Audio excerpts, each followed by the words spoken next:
ಭೂ ಪರಿಹಾರ ನೀಡದ ಹಿನ್ನೆಲೆ ಹಾಸನ ಜಿಲ್ಲಾಧಿಕಾರಿ ಕಾರು ಜಪ್ತಿಗೆ ಕೋರ್ಟ್ ಅಧಿಕಾರಿಗಳು ಮತ್ತು ದೂರುದಾರರು ಮುಂದಾಗಿರುವಂತಹ ಘಟನೆ ಹಾಸನದ ಜಿಲ್ಲಾಧಿಕಾರಿ ಕಚೇರಿಯಲ್ಲಿ ನಡೆದಿದೆ.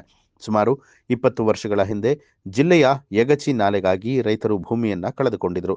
ಸುಮಾರು 11,22,000 ರೂಪಾಯಿ ಪರಿಹಾರದ ಮೊತ್ತ ಬಾಕಿ ಇರುವಂತಹ ಹಿನ್ನೆಲೆಯಲ್ಲಿ ದೂರುದಾರರಾದ ನಾಗಮ್ಮ, ಲಕ್ಷ್ಮೇಗೌಡ, ಜಗದೀಶ್ ಕೋರ್ಟ್ನ ಮೆಟ್ಟಿಲೇರಿದ್ರು.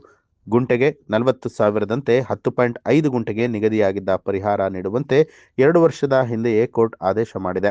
ಆದರೆ 2 ವರ್ಷ ಕಳೆದರೂ ಕೂಡ ಪರಿಹಾರದ ಹಣ ನೀಡದ ಹಿನ್ನೆಲೆಯಲ್ಲಿ ಡಿಸಿ ಕಾರ್ ಜಪ್ತಿಗೆ ನ್ಯಾಯಾಲಯ ಆದೇಶ ಹೊರಡಿಸಿದೆ.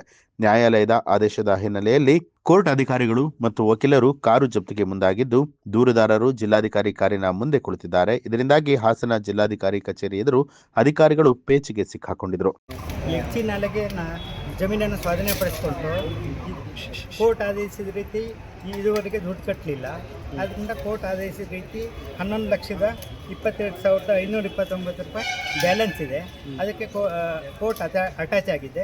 ಅದರಿಂದ ಡಿ.ಸಿ ಕಾರನ್ನ ಅಟ್ಯಾಚ್ ಮಾಡಿದ್ವಿ. ಸುಮಾರು 20 ವರ್ಷ ಆಯಿತು. ಎಕ್ಚಿ ನಾಲಗಾಗಿ ಸ್ವಾಧೀನಪಡಿಸ್ಕೊಂಡು ಭಕ್ತರವಳ್ಳಿ ಆಲೂರು ತಾಲೂಕು ಕುಂದೂರು ಹೋಬಳಿ. ಕೋರ್ಟ್ ಒಂದು ಗುಂಟೆಗೆ 40,000 ರೂಪಾಯಿ ಆದೇಶ ಆಗಿದೆ.